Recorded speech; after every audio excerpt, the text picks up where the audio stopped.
Tash pejgamberi sallallahu alaihi wasallam shkon vëllezër çapo i thot: La yazalu lisanuka ratban min dhikrillah. Gjuha jote vazhdimisht le të jetë e lagun e njom me përmendjen e Allahut subhanahu. Përmendë gjithmonë Allah. Kur mos unal. Apo dëshiron që punët e mira me kanë të leta, me të ardhë let me i kry punët, mos me të ardhë ron, edhe me i mëri, me dhanë Allahu bereqet në ko, po, përmende sa ma shumë Allah. Kjo është vlerë madhështore e dhikrit. Vlerë madhështore e dhikrit. Shkon vëllezër, pra dhikri, po ta lehtësoj ka, po t'i zbut ka kryrjen e punëve të mira. Ngrit, të avanson, të pastron shpirtin, edhe kur t'i krysh punët e mira, do më qka i arrin, edhe të qetësohet zemra, edhe të qetësohet shpirti, knaqesh duke i kry. Nuk t'vjen ron. E jo vetëm vëllezër punët e ahiretit, në adhurime mirë, po edhe në punët e dunjas, vëllezër. Punë kur përballesh me vështirësi shumëta, punë të rënda, përmende sa më shumë Allahun, Allahu ta lehtëson.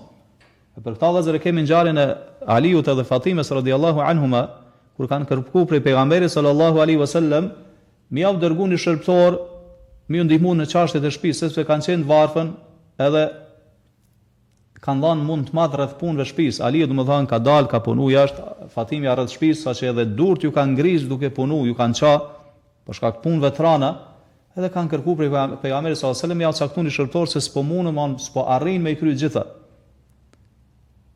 Pejgamberi sallallahu alajhi wasallam ka thënë, a doni t'ju tregoj për një punë që nëse e veproni, është më e mirë se sa me pas një shërbëtor. Do thotë Allahu ka më ndihmu me i kry punët më shumë se sa të kishit një dikon që ju ndihmon. Ka thënë po, ka thënë kur shtriheni për me fjet, thuaj 33 herë subhanallah, 33 herë alhamdulillah, 34 herë Allahu akbar. Ka thonë kjo është më e mirë për juve se sa shërbëtori. Aliu gjithmonë vëllezër e ka praktikuar këtë. Madje edhe në kohën e luftrave thotë kur nuk e kam harru. E për kësaj vëllezër përfitojmë se dhikri ndihmon edhe në punët e dunjas. Në punët e dunjas, punët e rana dunjas. Ti leson Allahu subhanahu wa taala, kjo është vëllezër vlerë madhështore. Po ashtu vëllezër dhikri ta largon mjerimin shpirtëror.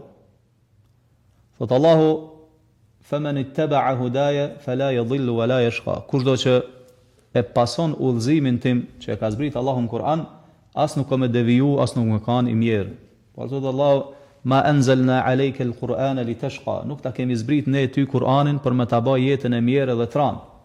Pra Kur'ani ka zbrit vëllezër çka me të bëj të lumtur. Andaj nëse ti vazhdon e përmend Allahun, e lexon Kur'anin, atëherë kjo është një prej shkaqeve më madhështore që më të largua ai dëshpërimi edhe mjerimi shpirtëror edhe me arrit njëri vëllezër çka lumturinë. Kështu po na garanton Allahu subhanahu wa taala.